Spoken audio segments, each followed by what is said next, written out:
Seja bem-vindo a mais um vídeo aqui do canal da Real Capital, e esse aqui é muito importante, então fiquem até o fim, porque tá todo mundo dizendo, né, o ouro já subiu muito, não vai subir mais, o que que vai acontecer de verdade?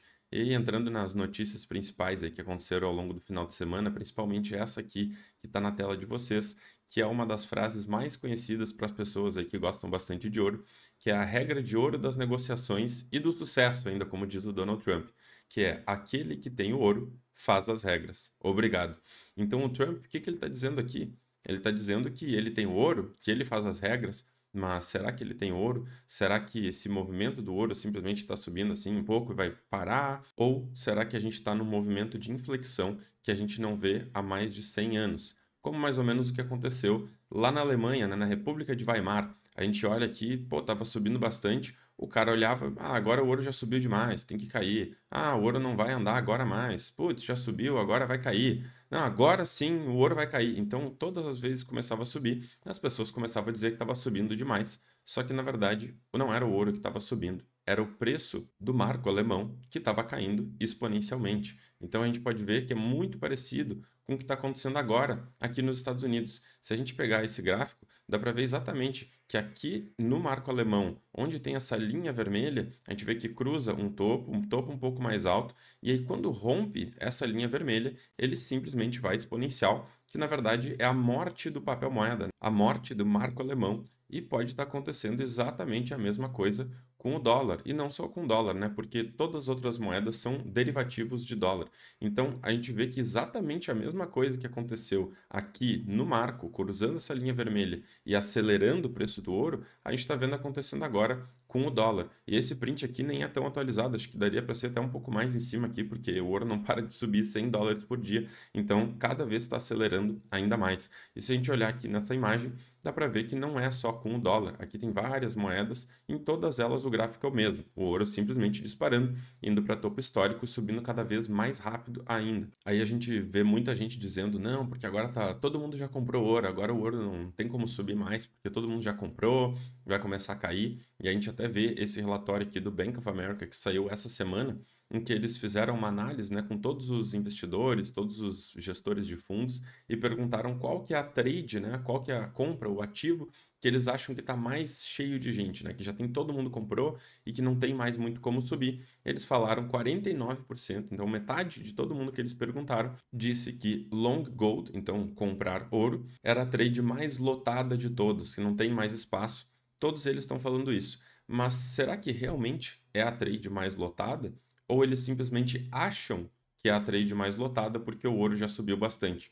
E aí, olhando aqui esse gráfico, na parte superior, a gente tem a alocação de ETFs de ouro em relação a todos os outros ETFs, e aqui embaixo, o ETF de mineradoras de ouro em relação a todos os outros ETFs. Então a gente pode ver que essa subida de agora, ela simplesmente deu uma micro subida perto do que já aconteceu no passado, perto do que os 8% que tinha em relação aos outros ETFs no ETF de ouro em 2011, 2012, e aqui quase 1,5% em mineradoras de ouro. Hoje a gente vê que em questão de mineradoras a gente está com menos de um quinto do que já teve lá em 2011. Em questão do ouro, tinha aí 4 vezes mais em 2011 em relação ao que tem agora. Então, para isso aqui ser uma trade lotada, que não tem mais espaço para subir, ainda falta bastante historicamente, porque a gente vê aqui que realmente não está nada alto em relação a outros patamares de euforia, né, de topo do mercado do ouro. E por que que acontece isso? Né? A gente precisa entender que esse movimento do ouro não é necessariamente, eu vou comprar ali para ganhar uma grana, vou me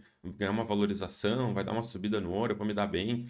Não é isso. Quem está comprando ouro não é um investidor de varejo, não é a pessoa que está comprando ali um pouquinho. Não, são bancos centrais, fundos de investimento muito grandes, fundos de pensão, principalmente os chineses, né, fundos seguradoras, fundos de pensão, eles estão comprando muito ouro lá na China. O exército da China tem muito ouro, o Banco Central da Polônia está comprando desesperadamente. Muitos países, muitos bancos centrais estão comprando ouro oficialmente, isso sem considerar todo o ouro que é comprado, que eles não falam, né, que estão comprando, mas estão guardando ali muito fortemente desde 2022, principalmente quando teve toda a questão do confisco lá dos tesouros da Rússia.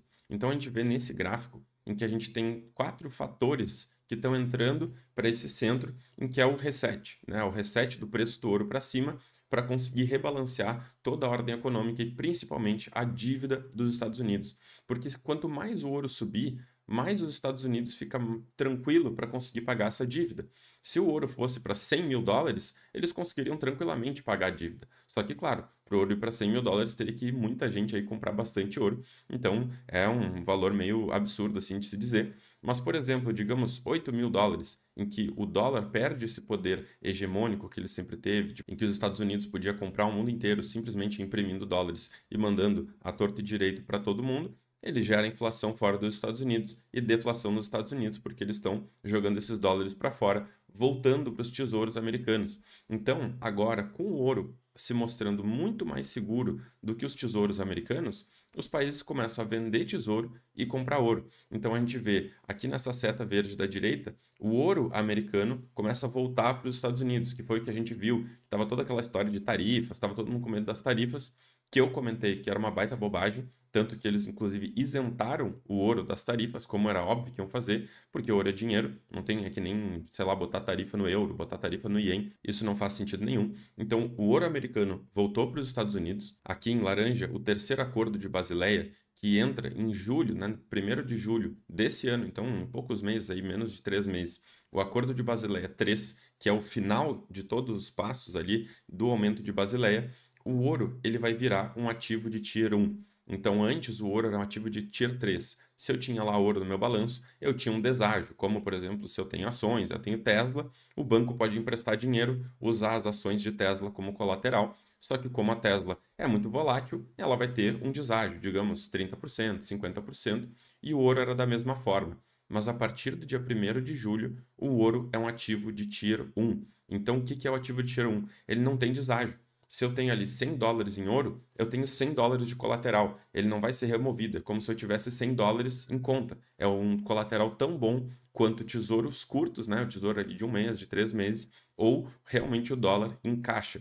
Só que isso precisa ser o ouro físico. Não pode ser um derivativo de ouro. Se um banco tiver GLD, esse GLD não é um ativo de Tier 1. Se ele tiver ouro físico nos cofres dele, isso sim é um ativo de Tier 1. Então as pessoas, os bancos, todos os fundos, eles querem agora ter o ouro com eles, o ouro físico, o ouro real, não um derivativo, um contrato de ouro, uma promessa de ouro. E isso muda totalmente o mecanismo do sistema, porque antes todo mundo queria simplesmente, eu quero investir em ouro, ter exposição ao preço, à variação de preço do ouro, mas agora não, agora eles querem ter o ouro físico exatamente para ter um colateral de Tier 1 muito melhor do que tesouro, muito melhor do que ações, SP500, porque a gente está vendo o SP500 crashando e o ouro se dando bem. Então aqui na esquerda, essa setinha vermelha é o êxodo dos bancos na Comex, e a gente consegue inclusive ver aqui nessa linha vermelha é o posicionamento total da Comex. A linha amarela é o preço do ouro. Então a gente vê que normalmente, quando o preço do ouro subia,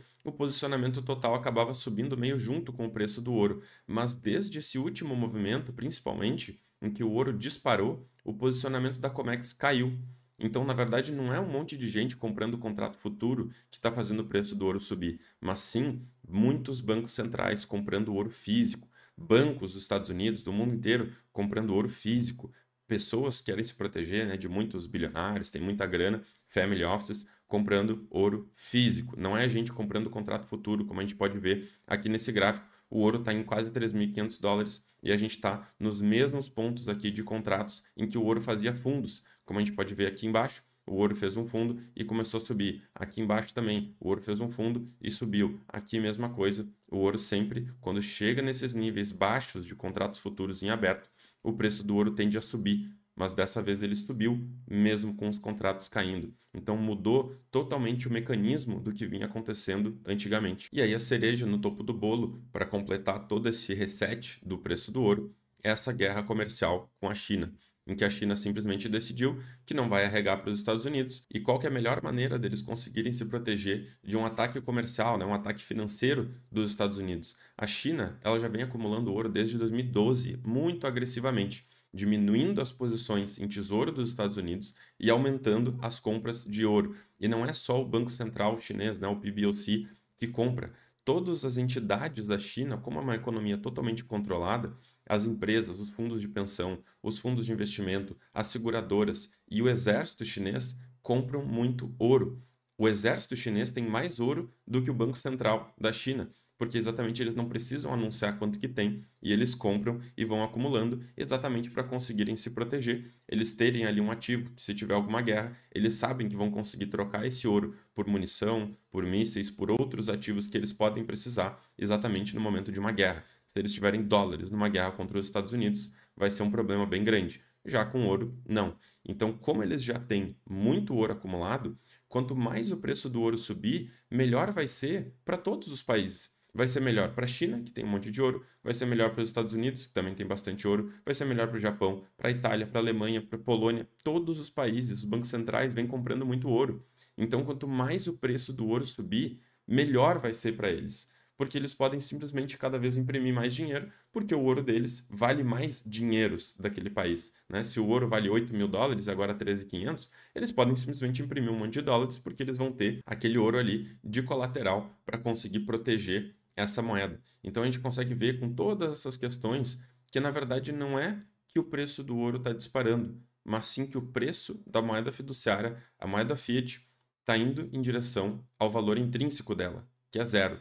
Ela não tem valor nenhum, é apenas um pedaço de papel. E as pessoas estão começando a ver isso e trocando o papel por dinheiro de verdade, que é o ouro. Então, obviamente, a gente precisa se proteger. O ouro realmente já andou bastante. Se a gente for olhar aqui no gráfico do ouro, ele andou um absurdo aqui nesses últimos 2 semanas, andou 18% em dólares. Então, realmente é uma possibilidade do preço do ouro começar a dar uma corrigida, dar uma aliviada. E o que normalmente acontece quando a gente vê movimentos muito fortes do ouro em que a prata não acompanha? Como a gente vê aqui, quando iniciou toda a questão das tarifas, a prata estava 34 dólares. Enquanto isso, o ouro estava aqui em 3.140 dólares. Aí o ouro caiu, recuperou e ele já está muito acima do preço do início das tarifas, tá? 12% acima de quando começaram as tarifas. Enquanto isso, a prata ela está ainda abaixo daquele momento. Então, enquanto o ouro subiu 12%, a prata caiu 3%.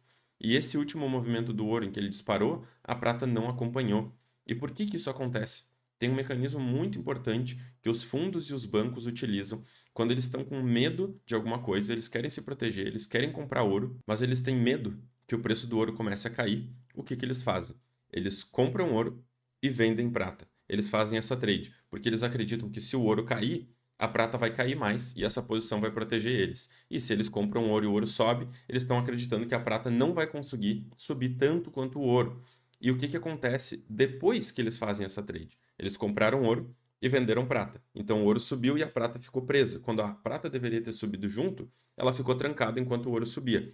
Só que agora, quando eles forem desfazer essas posições, começar a vender essas posições que eles compraram em ouro enquanto eles venderam de prata, eles vão desfazer as duas. Então, o ouro que subiu e a prata que não subiu, eles vão ter que vender o ouro e comprar a prata. E é exatamente nesse ponto em que eles começam a vender o ouro e recomprar a prata que ela dispara. Porque a prata ela simplesmente foi segurada. Eles criaram uma mola ali, comprimiram, e agora quando o ouro começar a cair e essas pessoas começarem a vender, achando, não, vai cair mais, eles vão ter que recomprar a prata. E aí ela dá a disparada. E é exatamente por isso que o ouro costuma andar antes da prata, e aí depois que o ouro anda, a prata anda muito mais. Ela ainda busca todo o movimento do ouro e ainda sobe mais ainda, porque simplesmente quando ela passar aqui esses 33 dólares e principalmente quando passar os 35 dólares, ela provavelmente vai tentar buscar essa caixa aqui em cima, na faixa ali perto dos 40 dólares e vai ser muito rápido. Porque como a gente viu aqui, esse movimento do ouro em que todo dia subia 3%, 3%, 3%, a prata ainda é mais fácil de subir rápido. Ela pode subir 4, 5, 8% vários dias seguidos e simplesmente disparar aqui para cima, algo aí que ninguém imaginava que poderia acontecer de subir tão rápido o preço da prata, que é exatamente o que eu acredito que vai acontecer. Então, obviamente, se inscrevam aqui no canal e tem os links na descrição para comprar prata, seja na Real Capital, seja na Morgantes Metais, os cupons para conseguir desconto, melhor preço do Brasil. E por hoje é isso. Um abraço.